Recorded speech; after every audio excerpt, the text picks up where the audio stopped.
प्यारे बच्चों नमस्कार। आप सभी का स्वागत है आपके अपने पसंदीदा YouTube channel dream study point में। तो आज की इस वीडियो क्लास में एयर बोर्ड के क्लास 7 के इतिहास के अध्याय 6 है शहर व्यापारी एवं कारीगर। उस अभ्यास के सभी प्रश्नों का संपूर्ण हल करने वाले हैं। पहला प्रश्न है, शासक व्यापारी एवं धनाढ्य लोग मंदिर क्यों बनवाते हैं? जिसका उत्तर होगा, शासक व्यापारी एवं धनाढ्य लोग मंदिर इसलिए बनवाते थे ताकि उनका धार्मिक आस्था का प्रकटीकरण हो सके। नाम कमाने के साथ पुण्य कमाने की इच्छा भी रहती होगी। अपने को शक्तिशाली और धनी होने की धाक जमाना भी कारण रहा होगा।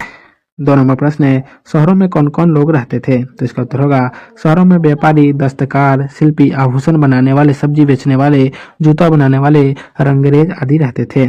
व्यापारियों में अनाज बेचने वाले और कपड़ा बेचने वाले दोनों रहते थे। बड़े शहर में थोक खरीद बिक्री भी होता था।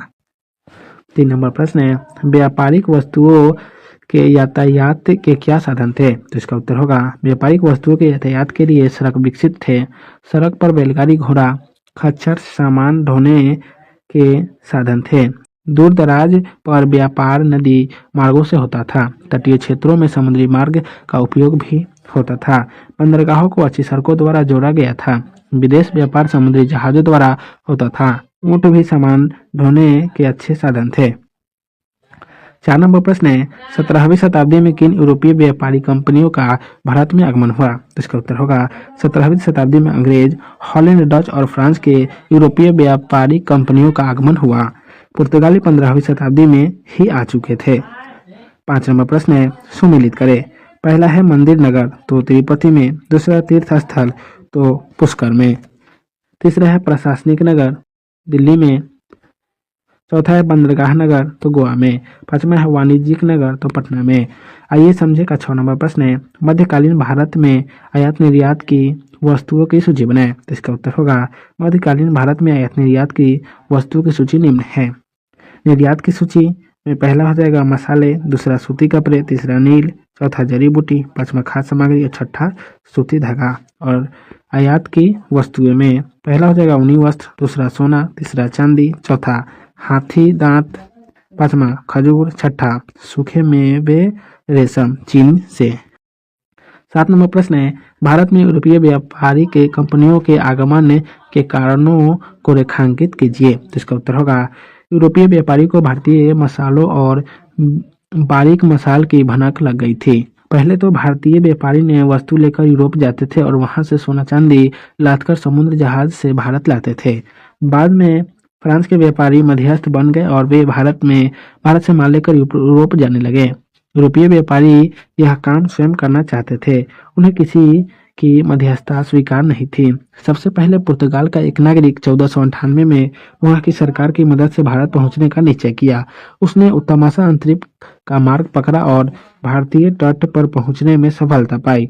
यहाँ से उसने स्वयं व्यापार करना आरंभ किया। इसके बाद इंग्लैंड, हॉलैंड और फ्रांस के ध्यान इस ओर गया। ये भी 17वीं शताब्दी में भारत पहुंच गए और व्यापार करना आरंभ किया। अंग्रेज ने कपड़े खरीदने पर अधिक ध्यान दिया। इसके लिए ये दलालों के मार्फत करघा चालकों को अग्रिम रकम भी देने लगे। आगे चलकर विभिन्न स्थानों में इन विदेशियों ने अपनी अपनी कोठियां बनाई। यूरोपीय कंपनी के भारतीय दलाल दादनी कहलाते थे। 8 नंबर प्रश्न है, आपके विचार से मंदिरों के आसपास नगर क्यों विकसित हुए? तो इसका उत्तर होगा, हम सभी जानते हैं कि भारत एक धर्म प्रधान देश रहा है। देवी देवताओं के प्रति यहाँ के लोगों के मन में अपार श्रद्धा रहती आई है। अतः जहाँ जहाँ मंदिर बने वहाँ वहाँ दर्शनार्थियों की भीड़ जुटने लगी। अधिक लोगों के आवागमन के कारण उनके उपयोग की वस्तुओं की दुकानें खुलने लगे। बाद में स्थानीय लोग भी इन उत्पादों को खरीदने लगे। इसी तरह क्रमशः मंदिरों के आसपास नगर विकसित हो गए। 9 नंबर प्रश्न है, लोगों के जीवन में मेले एवं हाटों की भूमिका का वर्णन कीजिए। इसका उत्तर होगा, लोगों के जीवन में मेले एवं हाटों की भूमिका बड़े महत्व की थी। हाटों में वे नित्य उपयोग की वस्तुएं खरीदते थे जो अन्य सब्जी वे नहीं उपजा पाते थे, उन्हें वे हाटों से खरीदते थे। मेले का महत्व इस बात में था कि उत्कृष्ट वस्तुएं मेले में ही उपलब्ध होती थी। देश भर के कलाकार और शिल्पी अपने उत्पाद लेकर मेले में आते थे। वे ऐसी वस्तुएं हुआ करती थी जो सामान्यतः हाट बाजारों में उपलब्ध नहीं होती थी। लोग मेलों का बड़ी बेसब्री से प्रतीक्षा करते थे। वहाँ मनोरंजन के साधन भी उपलब्ध हो जाते थे।